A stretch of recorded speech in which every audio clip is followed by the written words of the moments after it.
Hello and welcome to our after show for Graffitied Hearts called Open Hearts. As in the main show, I am your MC Winter, and I am with the wonderful cast of Graffitied Hearts who have endured this torrent of drama that I have thrown at them every step of the way. Throwing in their own little whirlwinds too. So thank you all for being here.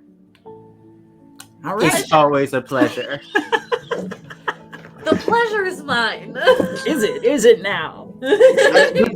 Both pleasure and despair. Like The pit of despair. Oh, before we get into demon. anything really serious about this past episode, I wanted to show you all something. So if you will turn your attention to the bottom of the screen. Yes! Yes! Yeah, baby! We have a golf cart on fire! Oh my god, it keeps going! Yeah! Is that a frog driving it? It's a bear. Oh my god!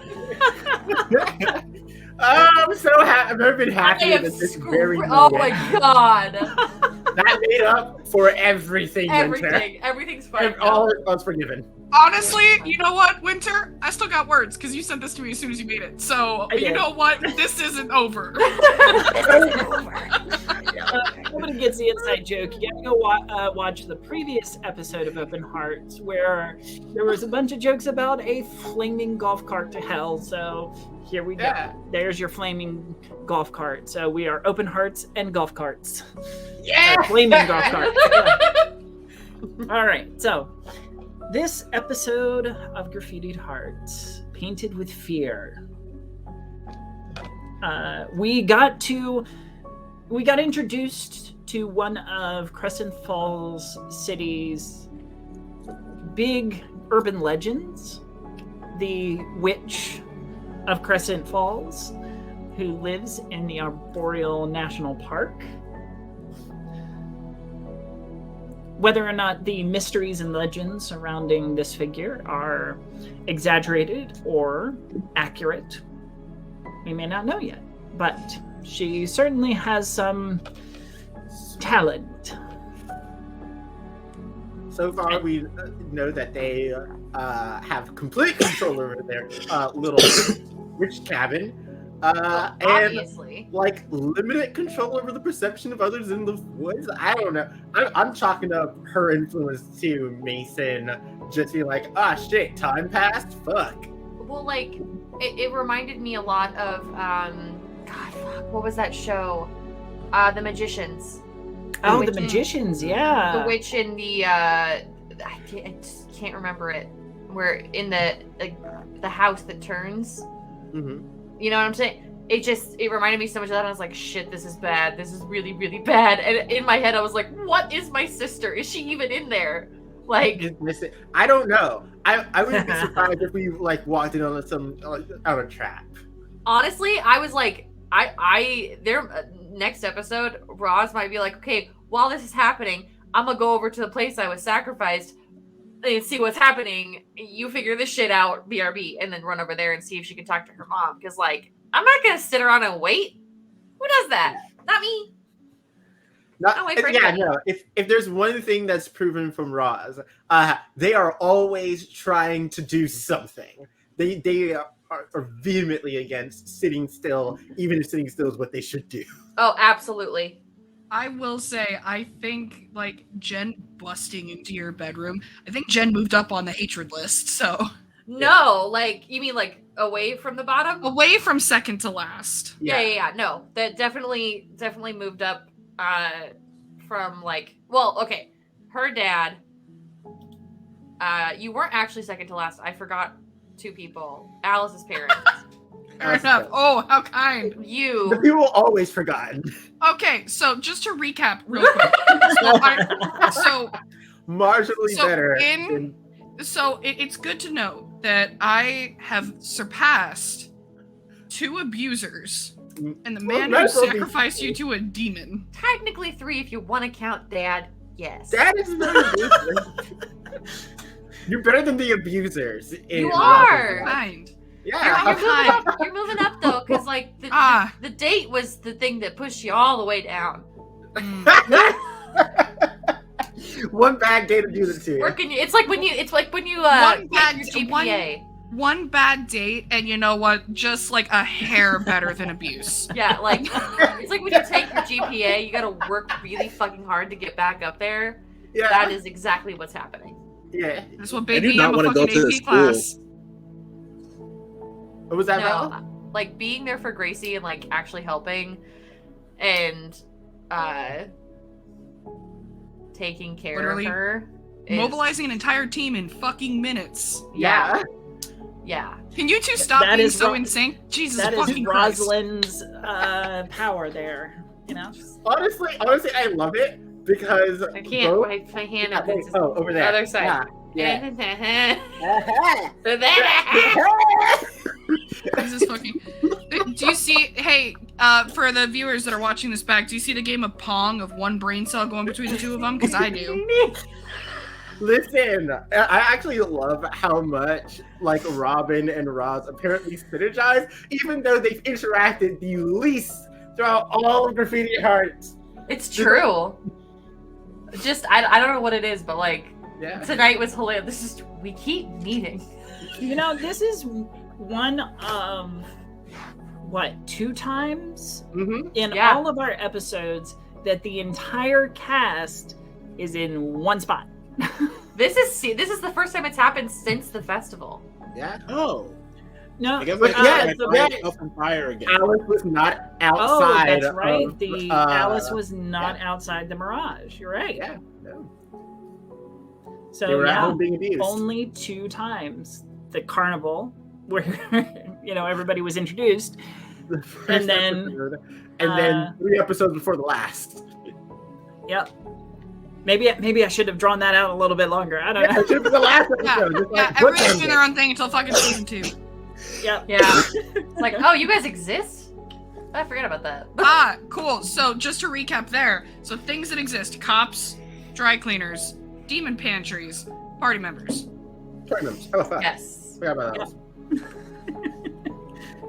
This I love how party this is has now- been And split witches. 3 weeks to Sunday. Yeah.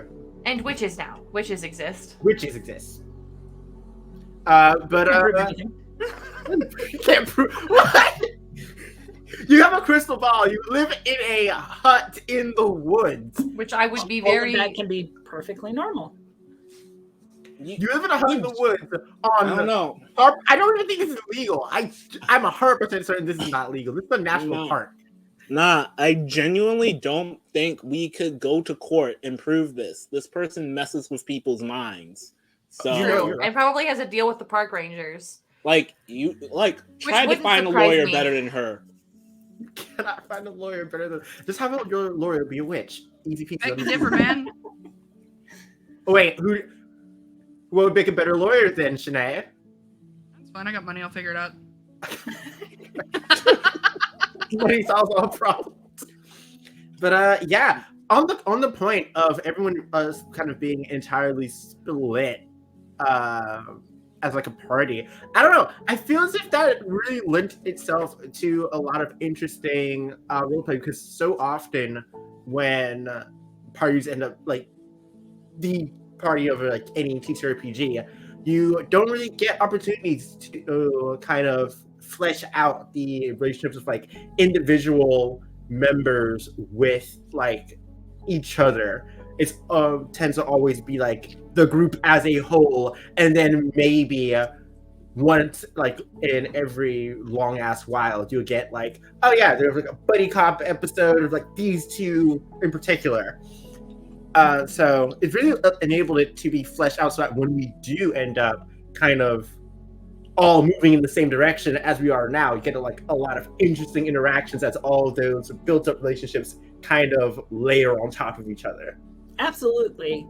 And if nothing else, Monster Hearts is about those relationships, about the interactions between 2, maybe 3 individuals. So I think that the story almost necessitated it. Mhm. That if we were to have all of you all together all the time, it would create almost a forced dynamic. Yeah.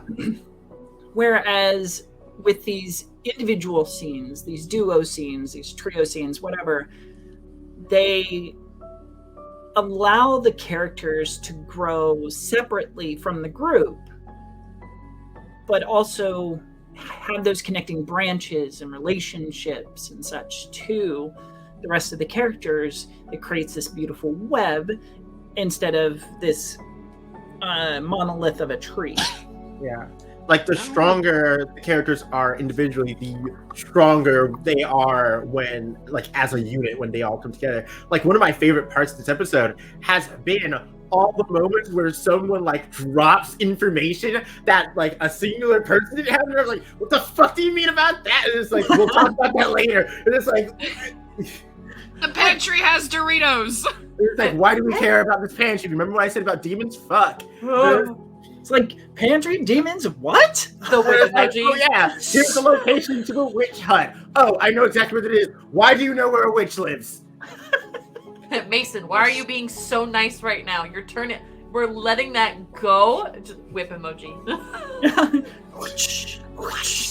Listen, I can't. That was I so mean, fucking when funny. you got it.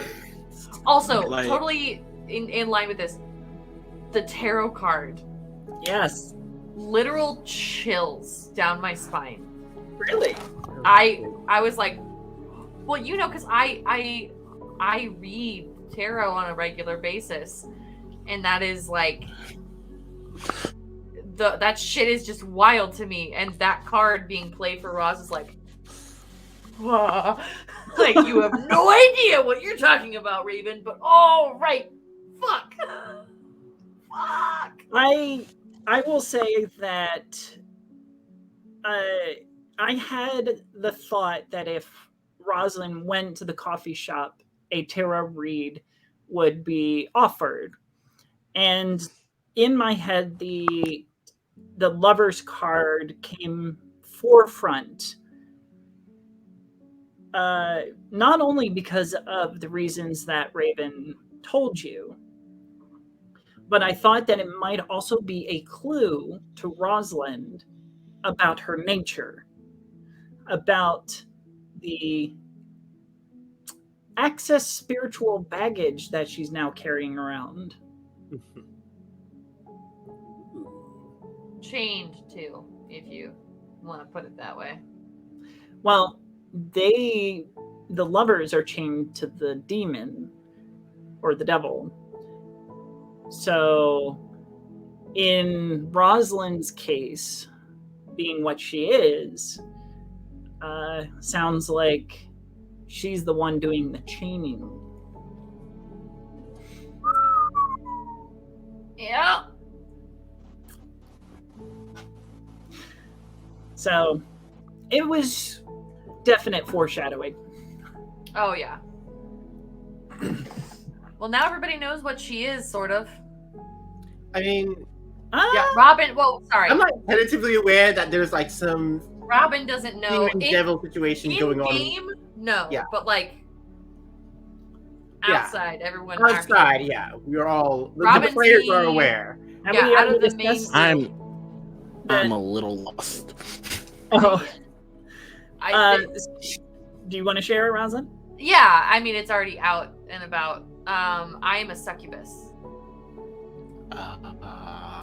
Yeah. Yeah, and we've talked a little bit offline about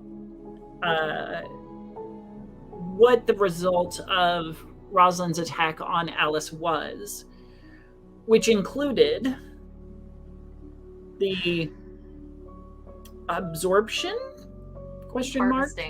harvesting of Social Alice's soul. Rosalind does not know that yet. Does not, and that's why it's awesome dramatic tension. There's just, you got an extra soul just in your tummy right now. How you feel Well, about I keep that? seeing her, and it's like, are you coming back as a ghost? Are you haunting me? Like, what the fuck are you doing? Like, what? And it's gonna come to a point of confrontation at some point. But Sure, she doesn't know that yet. Probably in season 2. Yeah, probably in season 2. Likely in season 2. Yeah. So we're definitely going to see how this season rounds out. We've got 2 episodes left. Mm-hmm. I know that there's so much that we have explored, so much that we haven't explored. What do you all hope for in these last couple episodes? What do you want to see resolved? And what do you think will play a larger I part really in don't have any season 2? hope. I am dealing with trauma. There is Sorry, no you were cutting only in and trauma. out on that one. Yeah. What was that, madam? We couldn't quite I catch heard. it. I I heard. was just saying that Oh, I have no what hope. was it? Okay. Yeah, No hope. Only trauma. Oh. All I said. Only trauma. No hope. Only trauma. Oh boy, oh god. Things are good. Right now, I want us to see where exactly this specific the Gracie plotline, like quote unquote, seeing where that leads, because it kind of ended up turning out that that's like the one kind of character currently that, as you can see from today's episode, was able to like bring the entire group into single focus. Because there was a scene a few episodes back where Robin like connected with Gracie. Val has been searching after Gracie for like the longest. Rosalind's Gracie's sister, and like brain off Juice. Gracie is Melody's best friend. Yes, that. My brain's Yes. so asleep. And none of you know why that matters to Jen. No. And that's We- great. Another thing that I can't wait to get to find out more of next season. Everything going on with Jen. Just Jen. Period. Yeah. No. Like, there's a lot to. I want to find out what the ever loving fuck is up with this goddamn scientist. Yeah. I need to know. Oh yeah, it's Okay. high school. I need to know. Like, I need to know. But as far as you know, as a cast, he's trying to keep Alice safe. And Miss And Flores knows apparently him. yeah. What is that? I thought she was just the quiet little lady, and now, first of Well, all, she hates me obviously because I basically killed Alice like almost in front of her. But like, To be fair, when it comes to the whole, I thought they were just people think we're just high school students. So like, yeah. jokes on them. We're really Come on, fucked up Billy. in different ways. Well, I think while it is a bit exaggerated, Mhm. that is the goal, or that is the motif of Monster Hearts, is that these are very, very flawed kids, teens. Mhm. They have these things that they're dealing with, and they seem, at least to the teens, to be world-shattering and so important and traumatizing and dramatic. And you are all a stand-in for the experiences of everyday teens and kids. Again, may it be exaggerated or maybe not. I don't delude myself into thinking that the problems that we see on this show, minus the supernatural aspect, doesn't happen to people in the real. It does, and it's heartbreaking and terrible. In fact, Abby, the one of our previous cast members, is taking a college course currently, and she was telling me about some of the reading, which includes learning about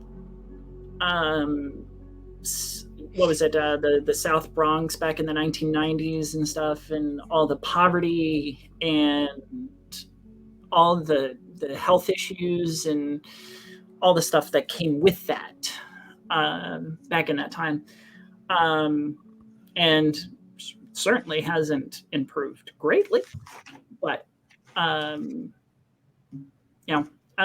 in part we tell these stories to bring awareness, to entertain, to maybe find a resolution, whether fictional or not. So, in terms of what I want to see in the rest of the season, Sure. This is an answer to a question that I don't know because it lies fully in Jen. Jen, especially at the end of this episode, is at a full impasse. And a triggering one. There are two people inside Witch of the Woods' cabin. Robin and Gracie. And it forces Jen, if they have to make a choice, what order from their master do they break? If they save Robin, they're protecting Mirage's family. If they save Gracie, it puts them in better graces with Rosalind. And the avenue of choice of who lives and dies is a very, very specific situation to Jen. This winter, we've talked about that. There is a lot of silent things going on with Jen as all of these things start happening. It's forcing Jen into a position of, what orders do I keep? What do I break? How am I letting people down? How can I change the outcome of a situation that some decades ago turned out very, very different? That Jen was the one chosen to survive. And I think the resolution of that specific conflict is going to be very interesting and incredibly circumstantial on next episode. But throughout the episode, you saw Jen's control fully break in the panic of the moment. There's loved ones on the line. Because if Jen was fully on it, they would have immediately said to meet at the coffee shop on 8th and Oak. They asked Robin first. So you're seeing Jen's cool and collected facade kind of start to fade and become a little bit more outwardly feral. When Val appeared, Jen was 100% ready. I was grabbing my dice to lash out physically. Yeah. Jen was prepared to cut a bitch. I was waiting for it. I was like... But yeah, and to continue on with the theme of Jen kind of giving up control, and also like a perfect foreshadowing for the decision that may end up having to be made next episode. When in the elevator with Roz, when it was brought up the lead on Alice's whereabouts, Jen let Rosalind decide which path that we took, which a lead was going to end up being followed, which, again, as I mentioned, kind of like re-ups the fact that Jen is actively giving not seizing control of the moment, as well as presenting dilemmas that characters have to, that really strike at the heart of a character's motivation. Because while Roz rationalizes like, things can't get any worse, really, when it comes to Alice, once again, confirming what Alice said way back when about the fact that Roz just habitually puts her on the back burner. Kind of doubled down on the fact that Roz has like values, even with their shit living like family situation, does place a high value in family. Yeah, just not my dad. Yeah, your dad's a shithead. Not all families by blood. Moving on. Well, every other family has a normal pantry, but me, I have a demon pantry. Yeah. Who fucks up with that? I mean, I my will parents say- Somewhere in there. of like craft stuff. So like, I will say the decision in the elevator specifically was still strategic, because it was intended to get Rosalind to choose away from Alice. ooh, wow, that is cold-blooded. I love it. It's Almost a like I took logical that ability choice. when I shut someone down. Cold as ice is in fact an ability that I have as a vampire. I just take it in principle too. It made sense. I mean, like, Yeah. and Roz is not going to want to admit it, but the trust is being earned, and it is alarming to her. Because on one hand, it's like, you're being really nice, that's weird. Okay, but you're actually being consistent about it, but it's been like 24 hours. Okay, we're going to just... Yeah. Hold off on. That was still calculation. Because Jen has a failsafe to earn Roz's trust. Not earn it, but take it. And they would rather it be organic. And Jen knows that if they were to have made the decision of like, no, fuck your girlfriend, we're going after your sister, Would have been way different. it would have been way worse. Yeah. Whereas if Jen approached it logically of going, You can only follow one Sister's lead. alive. Choose. sister's alive. You can only follow one. Which one in this moment matters more? Yeah. And it was meant to kind of jumpstart Roz's logic and going, I need to start letting Alice go. And that moves Roz closer to Jen. Because I don't know if she's That dead or one alive. was No one's calculation. told me. Because that one was calculation. Because even if they chose Alice, dope, I know where Alice's bodies are. I got a text to send to a hitman. So, I don't even know. Like, Des didn't say. oh, I know. I know. So And I knew you didn't have a string. I knew you burned it to get a slumber party. I did, and that slumber party never happened because I was gonna murder her, but it's fine. Dear God. all Think about someone right, who just. Oh, are we back to my original question. Did everybody answer? I believe the only one who has it. I didn't touch on everything, and then as the question gets brought back up, my brain once again goes full empty. Oh wait, no, I remember what I was going to say. Okay. Following like something to explore that I can't wait to continue exploring is kind of the conspiracy around Reese. Why the fuck did the Fae want him? Why is he being enslaved by the Fae? He pretty You wolf might want- boy. Wolf boy do trick. That's why. You know what? Fair enough. Oh boy, go awoo. He go awoo. He just say awoo. Oh my God. We are heinous. Well, Oh boy, go awoo. Awoo. yeah, I've known since we lost, or well, Cal left the show. What happened to Reese? Mhm. And it brings me no great joy to drop these little like Nuggets. Yeah, as much as I want to just lay it all on you, I'm like, this is what happened, this is what's going on. Here is the plan. Here's my Pepe Silvio whiteboard of all of the things I've devised. Look at it. Behold and be amazed. Was I who set the house ablaze? Anyway.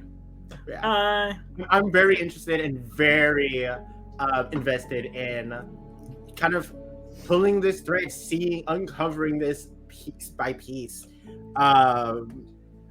So yeah, especially one of my favorite moments from the session was Robin just continuing to strike out in making a deal with the witch, because even though the first two attempts didn't garner the information that Robin was after, it very much showed what Robin is willing to give away and how invested they are in keeping that promise, finding Reese, bringing them back to the point where they are even so willing to give up their ability to even have Reese in their life specifically and rely on those that they have come to trust. Wink, wink, nudge, nudge, Jen, and Mason for that matter, to do the rest if need be. So I enjoyed today's session. It was very nice. Good. But yeah, Robin, you might think we're friends or something. Oh my god. Well, like Jen had to like reconfigure this. Like, oh yeah, I called it. I know someone, and I called them. Yeah, it was. Thank God you did not fully sell out your auntie, because the whole time you're talking about that, I'm sitting here and I'm like, how the fuck do I get out of this one? Now I gotta pick between Mirage and Robin. I would have sold out my aunt. Either one. I understand that. I have been contracted to protect both of you. Oops. Both of yous. Both From of you. you've been contracted to protect both of us from question mark. I need to know what that is. What am I being protected from? Look, I know a lot of shit. I don't know everything. Yeah. The one who does is currently twiddling her fingers. But yeah, Joe, you have not answered this question. Oh, no, I did. I said the scientist. I want to know what the fuck's going on with the scientist. Yeah. Oh, yeah. Okay, yeah, so I guess that's everyone. All right. Well, final statements. Anybody have anything before we sign off? My final statement. Hold on. Yeah. Hold on. I think I'm the person who hasn't answered that question. Okay. Yes. Yeah. So with everything that's going on, I'm interested in basically everyone else's stories, where they're taking up and how they're developing as a character. Because in all honesty, I have no idea where Val is going. She is hitting rock bottom real fast, real hard. And it Yeah, has a as we basement. saw in that interaction with her brother's visage. Yeah. He Yeah. really did not need to do that. That was unnecessary punishment. I thought it was awesome. Yeah, that was great. I'm, as a DM as well, who enjoys particular knife twists, I thought it was great. It was a perfect little. And if I wasn't in this, Winter would have also gotten a message saying you are a fucking sadist of a DM. Because I got that message a week ago. Nice. Yeah. But seriously, like, that was episode 2. Winter at least waited 8 episodes to Let start me just twisting tell knives. you about this. I mean, episode 1 started with fire. It did. It did. I wonder how episode 11 is going to end. And unfortunately, we're one short of 12. So Damn, we're one short of an anime season. Shit. Yeah, I know. You know No, what's you're super nice interesting to for me? us. Before we fully cut, What's that? the story would have been very different if Jen was introduced at the beginning of the game. I yeah. think that Jen as a character is actually more effective as a late introduction. I can agree with that. It It was just an observation I had like a few days ago. Mhm. I But, think so too. as for my closing statement, it is obligatory. I'm sorry, everyone. I am taking over the Open Hearts because, and I'm my first mandate is it is now Love Winter Hours. Winter, Ah! goddamn amazing MC. You are gutting this flaming gold card. Get out here. You do so amazing. And it is an absolute pleasure and an honor to be telling these stories with you. I like even after season 1 is done, after Graffitied Hearts are done, I'm absolutely going to be following and being a part of any project that you are touching. Thank you so much. Same. That means the world to me. So thank you. I have a show I gotta watch on that matter. Yep. Yeah? Yep. Oh, I gotta do that too. Shit. Oh, you're talking about Altered Carbon, yeah. Yeah? Let's go. Yeah, this is my shameless plug, but I'm working on a project using the Altered Carbon RPG world. So, I absolutely love the show on Netflix, and hashtag not sponsored. That's fun. And I wrote an entire module in like a kind of a small campaign in this world. So I want to see it come to light and fruition, and I'm excited for it. I would like to give my formal application to be a cast member on that. You're welcome. All right. I will definitely be putting out feelers for players when I feel like it's ready. Of course. Okay. Anyone else would like to pile on to the Winter Hours? Final statement. Shit. Like, these sessions have been amazing. They have been wonderful. They have been great, and you've done such an amazing job pulling everyone's characters to center stage. Without you, you would just be chaos. You have found a way to control chaos into the most emotional, exciting story I have seen in a while. You are fantastic, you are lovely, and this has been great. I would love to go in some of your other projects, but I think I'm not emotionally ready. You have traumatized me. I'm just going to skip to season 2. Like, this is the best trauma I've ever felt, but I don't think I can take any more. That is totally fair. The good pain. Yeah. And not the bad good pain. Hang on. Rolling a D6 today. Rolling a D6. It's a 6. We're fine. Oh! Oh, this is we have a house rule in our in-person sessions. That's an inside joke of called the good pain. Oh, the good so, like, pain. whenever the sex moves get activated, you take a D6 of the good pain damage. The good pain, dude. Oh, yeah. It's great. I mean, sex the fucking workout, bro. Did I tell you? Out of here. I know we're going a little over time, but I don't care. This is the after show. Did I tell you about the in my private game, my private Monster Hearts game, the interesting sex scene that happened there? No, you I feel did like not. you did, but I don't remember. I remember hearing about it. Did you tell me when we were talking with Abby? Yes. Yeah. Because she was part of that campaign as well. That conversation was overshadowed by trauma. So. Yeah. So one of the characters was a ghoul. She had been a very popular cheerleader-esque type girl before she was, and I will trigger warning that sexual non-consent mentioned that her character was raped and killed by a teacher, and then she came back as a ghoul, and her, as part of her skin,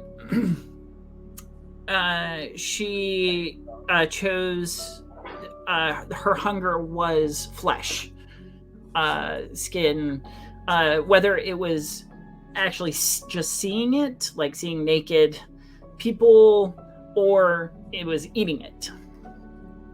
And there was another girl in school named Addie, Addy, who was an artist. And Addie became interested in Lenny, the ghoul, because the change in personality made her more appealing, I guess. So they started dating, and they went on their first date at a coffee shop, and they were just kind of talking to each other. And one thing led to another, to make a long story short. They ended up in Addie's room. She has all these paintings around. She has blank canvases. And she has this really big canvas that she's been working on with a lot of like red paint. Things get hot. Things get hot and heavy between Lenny and Addie. And Lenny goes, I want to eat you. And, you know, where my mind immediately goes, being a lesbian, you know. Yeah.